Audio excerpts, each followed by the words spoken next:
The first thing he noticed was not the tears, but the way she was trying to hide them, as if even heartbreak had to be quiet when you were broke, exhausted, and still wearing a red diner shirt with someone else's coffee stains on the sleeve. The parking lot behind Miller's Diner was washed in cold yellow light, the kind that made everything look lonelier than it already was. And there, on the edge of the curb, sat a young waitress named Sarah, her shoulders shaking as she clutched a dish towel in both hands, like it was the only thing keeping her from falling apart completely. A few feet away, chrome from a black motorcycle reflected the neon sign, and beside it stood a broad-shouldered biker with a weathered face, tattooed arms, and the kind of presence that usually made people look away instead of look twice. He had seen a lot in his life, too much maybe, but something in the way that woman cried without making a sound hit him harder than any fist ever had. And before this night was over, that parking lot would become the place where pain, pride, and unexpected mercy collided in a way no one who witnessed it would ever forget. If you believe kindness still matters in this world, and that even the most broken people deserve second chances, take a moment right now to like this video, comment, share it with someone who needs hope, and subscribe to FableBox for more stories that remind us what being human really means. And before we go any further, tell us in the comments where you are watching from tonight, because stories like this have a way of bringing strangers together across the world in the quietest, most beautiful ways. Sarah had been holding herself together for so long that almost no one noticed the cracks anymore. To the customers inside the diner, she was the polite waitress with tired eyes and a soft smile, who remembered how everyone took their coffee and never complained when the late shift dragged into midnight. To the manager, she was dependable, fast, and easy to overwork, the kind of employee who said yes because she had no other choice. To her little boy Eli, who was only 6 years old and waited every night with a neighbor until she came home, she was still the safest place in the world, even if she had started looking more and more tired each week. But beneath the red uniform, beneath the practiced smile and the automatic, "Yes, ma'am, yes, sir," Sarah was unraveling thread by thread. 3 years earlier, she had believed her life would be different. She had believed love could survive unpaid bills, broken promises, and the slow poison of disappointment. She had believed the father of her child would grow up the moment he looked into his son's face. Instead, he disappeared the way some men do, not in one dramatic moment, but in little abandonments that stacked up until one day there was nothing left to pretend about. First came the missed rent, then the excuses, then the nights he did not come home, then the final silence that settled over her apartment after he walked out with the last bit of honesty he still had left. Sarah learned then that being left does not always sound like a door slamming. Sometimes it sounds like your own breathing in a room that suddenly feels too big and too empty. She became a single mother at 25, with no degree, no savings, a child with frequent asthma attacks, and a stack of bills that seemed to multiply in the dark. She picked up shifts wherever she could, at diners, laundromats, and grocery stores, but it was Miller's that kept her longest, because at least the tips were steady when truckers rolled through town. Every day became a math problem she could never quite solve. Rent or medication, electricity or groceries, gas for the old sedan, or a school field trip she knew Eli would pretend not to care about. She stopped buying herself shampoo from the good aisle and started using whatever was cheapest. She watered down soup. She told her son that toast for dinner was a fun little picnic. She smiled through it, because mothers like Sarah learn early that panic is a luxury. That week had been especially cruel. Eli's inhaler prescription had gone up in price after some insurance issue she barely understood, and the pharmacy tech had spoken to her with the kind of tired indifference that only deepened the humiliation. The landlord had taped a final warning to her apartment door. The check engine light had been blinking on for days. Then, on the very morning of this night, Sarah got a call from the school saying Eli had been coughing badly in class and needed to be picked up. She lost 2 hours of work. By the time she tucked him into bed at the neighbor's place and rushed back for the dinner shift, she was already running on nothing but adrenaline, fear, and guilt. The diner was packed that evening. Plates clattered, coffee poured, grease popped in the kitchen, and the neon sign outside buzzed like it was warning someone. Families filled the booths, truckers occupied the counter, and a group of bikers rolled in just after 9, leather vests dark against the red vinyl seats. Heads turned the way they always did. Some people stared openly, others pretended not to. But everyone felt the shift in the room that comes when men carrying old reputations walk into a small-town diner. Sarah saw them too, of course. She saw the patches, the heavy boots, the road-worn faces, and she did what she always did with intimidating customers. She straightened her shoulders, picked up the coffee pot, and walked over with the same careful professionalism she gave everyone else. Among them sat a man named Jonah. He was older than the others, maybe late 40s, with a beard streaked with grey and deep lines around his eyes that made him look permanently tired. He was the kind of man people decided things about before he ever opened his mouth. Kids stared at his tattoos. Mothers pulled their daughters a little closer.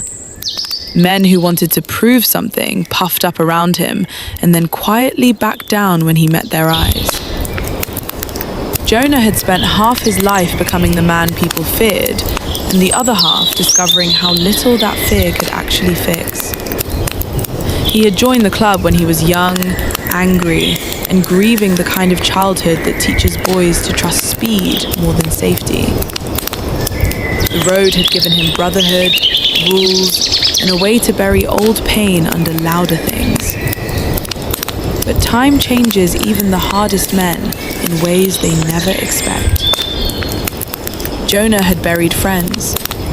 He had held the hand of a woman he loved in a hospital room and watched cancer take her 1 hour at a time. He had a daughter once too, but he had spent so many years being absent, unstable, and half drunk on rage that by the time he wanted to do better, she had already built a life that did not include him. She lived 2 states away now, with children he had only seen in photographs. Every Christmas he mailed gifts anyway. Every birthday he wrote cards he was not sure would be opened. So when Sarah approached the table that night, with her hands trembling just slightly as she poured coffee, Jonah noticed. Men who have lost enough start recognizing pain in others the way sailors recognize bad weather. At first, it was only small things. She forgot one side order and apologized twice. She nearly dropped a plate when someone in the kitchen shouted. Her smile faded the second she turned away from customers, then returned like a mask whenever she faced them again. Around 10:30, a family at table 7 left a crumpled dollar on a $40 bill, and one of the teenage boys laughed when Sarah bent to pick it up. Jonah saw her nod politely, thank them anyway, and walk back toward the kitchen with the rigid posture of someone swallowing something sharp. He felt an old anger stir in him. Not the reckless kind from his youth, but the heavier, sadder kind that comes from seeing the world keep breaking the same people. Then came the call. Sarah had just delivered 2 burgers and a basket of fries when her phone buzzed in her apron pocket. She glanced at the screen, and whatever she saw drained the color from her face so quickly that even the cook noticed. She asked the manager if she could take it. He frowned, waved a greasy hand, and muttered something about people needing thicker skin and fewer personal problems on shift. She stepped into the back hallway anyway, answered in a whisper, and stood frozen as the neighbor on the other end told her Eli was having trouble breathing again. The inhaler was nearly empty, his chest sounded tight, and if Sarah could come fast, maybe they could avoid another emergency room visit they could not afford. She said she would leave right away, but the manager would not let her go. He told her the dinner rush was not over, that she had already missed time this week, that if she walked out again, he would replace her by morning. Sarah pleaded in that low, embarrassed tone poor people use when they are forced to beg in front of people who will never understand the cost of dignity. She told him her son could not breathe properly. She told him she only needed an hour. He shrugged and reminded her that everyone had problems. Something in her face changed then, not because she stopped caring, but because she had reached the edge where fear and exhaustion become numbness. She went back to the floor. She served pie. She refilled iced tea. She carried plates with hands that no longer felt attached to her body. Jonah watched the whole thing unfold in fragments, and though he did not know the details, he knew enough. He saw the call. He saw the manager's expression. He saw the way Sarah's eyes looked glazed over when she returned. One of the younger bikers at the table made some careless joke about bad service, but Jonah shut him down with one glance. He kept watching her as the minutes crawled past, and then finally, just before 11, he saw her disappear through the back exit, carrying nothing but her purse and that same dish towel. Something had broken loose. Outside, the night air was cool and smelled faintly of gasoline, rain-soaked asphalt, and fryer grease drifting from the vents. Sarah made it all the way to the curb before her legs gave out. She sat hard on the concrete and pressed her fist to her mouth to stop the sound rising in her throat, but the sobs came anyway, sharp and raw, as if they had been waiting for permission all day. She cried for her son. She cried for the inhaler she could barely afford.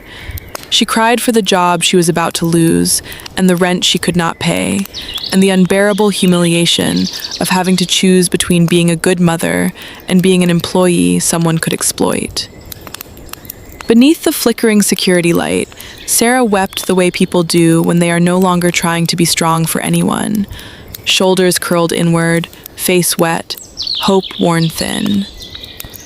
Jonah came out a minute later, slower than the others would have. He had lit a cigarette without thinking, then let it burn between his fingers until the ash fell untouched to the ground. He stood several feet away from Sarah at first, close enough to see the tears, but far enough not to crowd her. His boots scraped the pavement. She looked up, startled, and for half a second, fear crossed her face, because this was a deserted parking lot. It was late, and the man standing before her looked like the kind of trouble most women are taught to avoid. Jonah saw that fear and stopped moving immediately. The look on his face changed into something worn and almost apologetic, as though he hated being mistaken for danger, even while understanding exactly why it happened. He asked if she was all right, though both of them knew she was not. Sarah tried to wipe her face quickly and told him she was fine in the automatic lie of the defeated. Jonah did not push. He only stood there under the buzzing light and glanced back toward the diner window where the manager was visible near the register, counting receipts like nothing human had just happened 10 feet from his door. Jonah had spent enough years in bars, gas stations, roadside motels, and late-night diners to understand that the world often divides itself into two kinds of people, those who can ignore suffering and those who can't sleep after seeing it. Tonight, he knew exactly which kind he was. Sarah did not know why. But something about the silence between them felt safer than questions. Maybe it was the fact that he was not pretending to have easy answers. Maybe it was the way he kept his distance. Maybe it was simply that when you are already drowning, one kind face can feel like a miracle, even if it comes from someone the world taught you to fear. So the truth came out of her in pieces she had not meant to share. She told him her son was sick. She told him she had to get to him. She told him she was probably going to lose her job. Then she laughed once, a small, broken sound, because in that moment it all felt too cruel to be real. Jonah listened without interrupting. The road had taught him that sometimes the purest respect you can give another person is to let them empty their pain without trying to tidy it up. When she was finished, he looked down at the ground for a long second, jaw tightening, and Sarah could almost see old memories moving behind his eyes. Whatever he was thinking, it seemed to hurt. Then he lifted his head, turned toward the diner, and started walking back to the entrance, with a look on his face so calm that it was somehow more frightening than rage. Sarah blinked, confused, tears still wet on her cheeks, as he reached for the door handle. She had no idea that within minutes, the same men everyone in town whispered about would become the reason her life began to change. The bell over the diner door jingled once as Jonah stepped back inside. And though it was the same room as before, something about the air shifted the second people noticed his expression. The younger bikers at his table looked up first, reading him with the instinct that comes from years of knowing when a moment is about to matter. Jonah did not raise his voice. He did not slam his fist down or throw a chair or perform anger for an audience. He simply walked to the counter where the manager stood, placed both scarred hands on the laminate surface, and stared at the man long enough for the smile on his face to disappear. In a world full of loud threats and cheap cruelty, there was something almost terrifying about a quiet man who had decided he had seen enough. The manager tried to act unimpressed. He straightened a stack of receipts and asked if there was a problem. Jonah glanced toward the back door where Sarah had gone out, then back at the manager. And what followed was not a shouting match, but something much harder to dismiss. He told the man, in a low, even tone, that there was indeed a problem. And it was the kind that happened when someone forgot the difference between running a business and grinding another human being into the floor. He said he had watched that waitress work all night while carrying pain in her eyes. And he had also watched a grown man with power over her choose convenience over compassion. The room went quieter with every sentence. Even the cook stopped moving for a second. The manager scoffed and muttered that it was none of Jonah's business.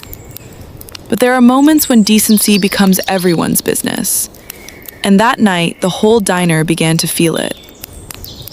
A trucker at the far end of the counter set down his coffee cup and said the woman had been running herself ragged all evening.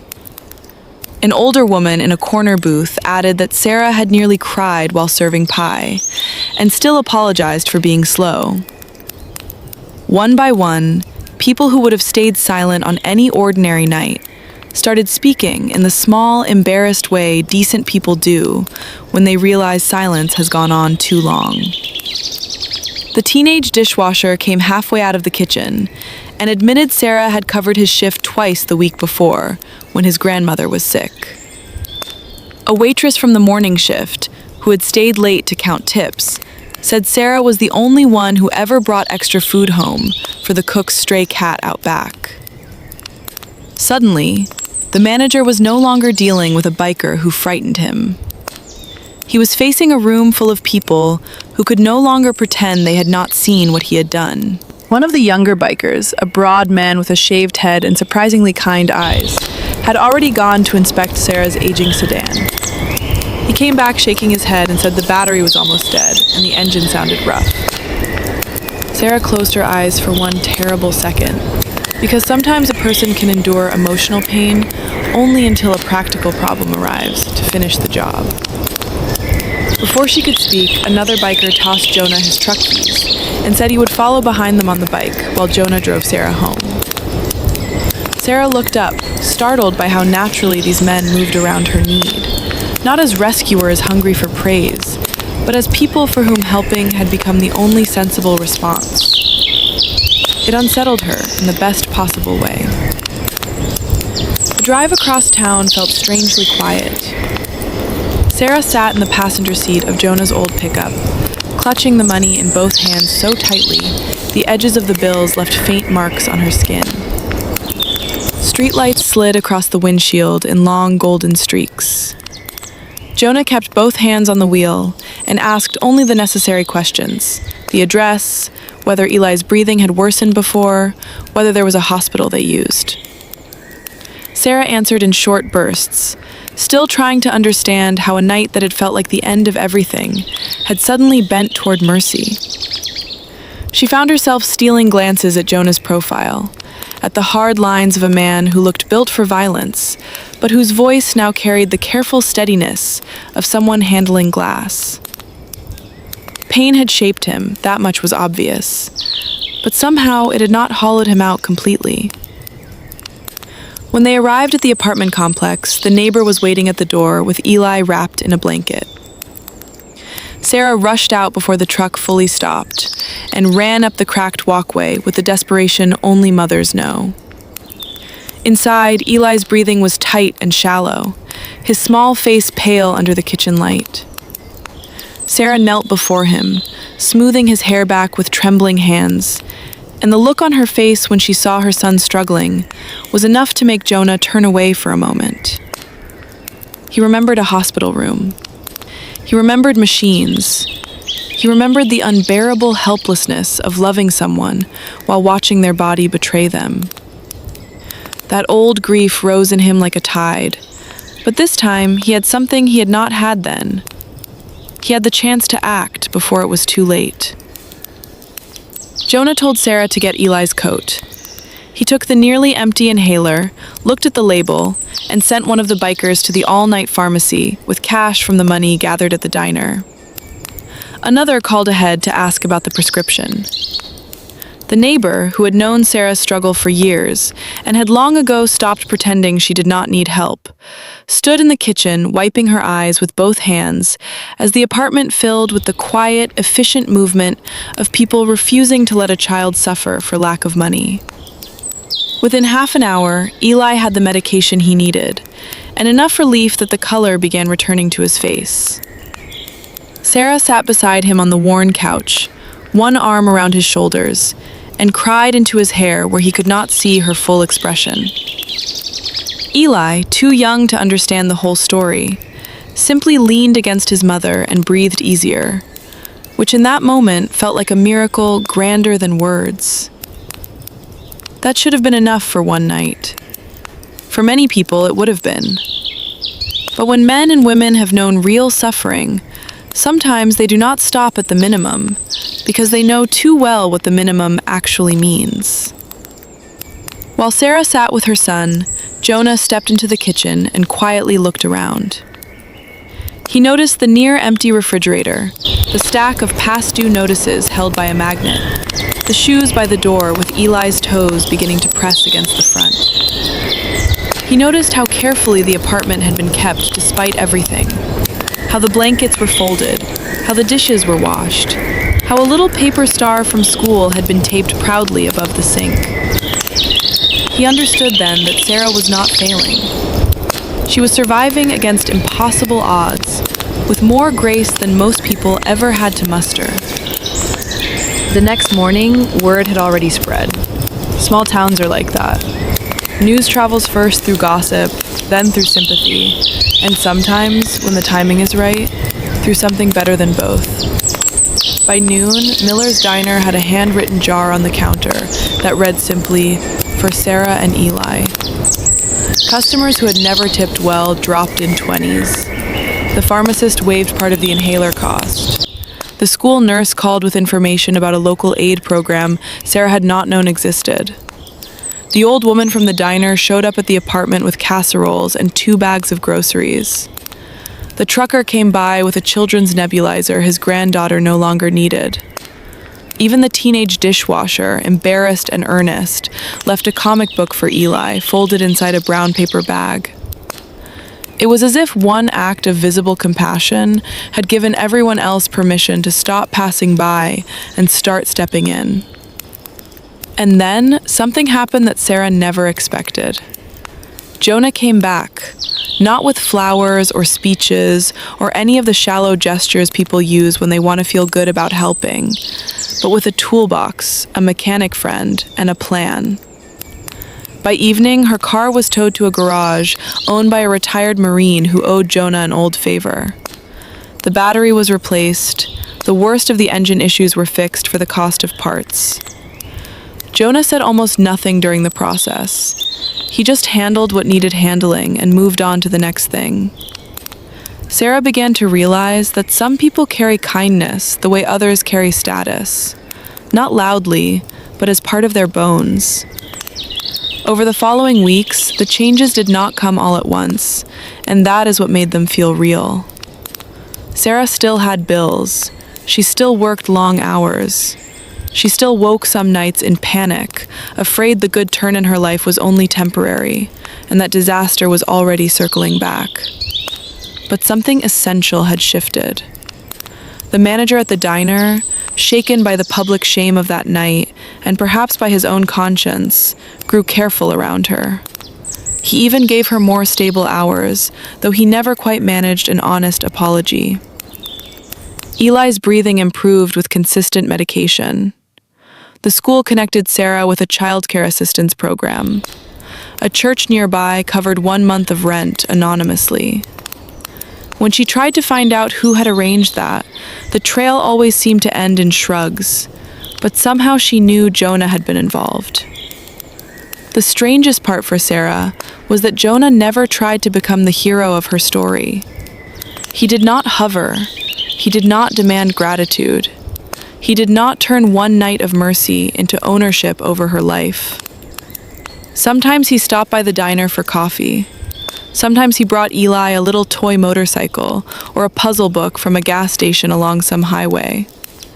Sometimes he said almost nothing at all, just nodded once when Sarah refilled his mug, as if both of them understood there were some bonds too deep for chatter.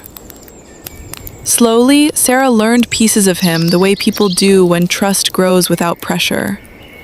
She learned about the woman he had lost. She learned about the daughter who no longer called.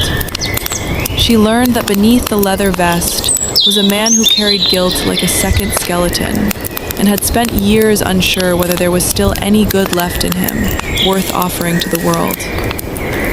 One rainy afternoon, months later, Eli asked if the biker with the big hands and kind eyes was their friend. Sarah looked through the diner window at Jonah standing beside his motorcycle, helping an elderly customer load groceries into her trunk, and felt her throat tighten. She realized then that friendship was too small a word for what he had become in their lives. He had arrived on the worst night of her life, looking like danger, and had turned out to be proof that grace sometimes comes wrapped in forms we are taught to mistrust. He had reminded her that broken people can still save other broken people. He had reminded her that kindness is not softness. Sometimes kindness wears scars. Sometimes it has grease under its nails, and grief in its chest, and a past full of mistakes it can never erase. And still, it kneels beside the hurting and says, without needing many words, that no one should suffer alone. Years later, Sarah would still remember the exact look of that parking lot, the buzzing light, the cold curb beneath her, the sound of her own sobs, and the shape of a man turning back toward the diner because he refused to leave suffering where he found it. She would remember that help did not arrive as pity, but as dignity returned. She would remember the pile of bills on the counter and the hands that kept adding to it. She would remember Eli breathing easier on the couch, while strangers moved through her apartment like family she had not known she still had in the world. And perhaps most of all, she would remember how one moment of compassion cracked open a whole community's heart. If this story has touched your heart even a little, please take a moment now to like the video, share it with someone who still believes humanity can surprise us, and subscribe to FableBox so more people can find stories that heal something quiet inside them. And tell us in the comments what part of this story moved you the most, because your words may become the encouragement someone else desperately needs tonight. Special request before the ending. Please comment the word hope if you believe one act of kindness can change a life forever. In the end, what left everyone in tears was not that a hardened biker helped a crying waitress in a parking lot. It was that he saw her, truly saw her. He looked past the uniform, the rumors, the fear, the appearances, and the walls people build around themselves. And he recognized something sacred in another struggling human being.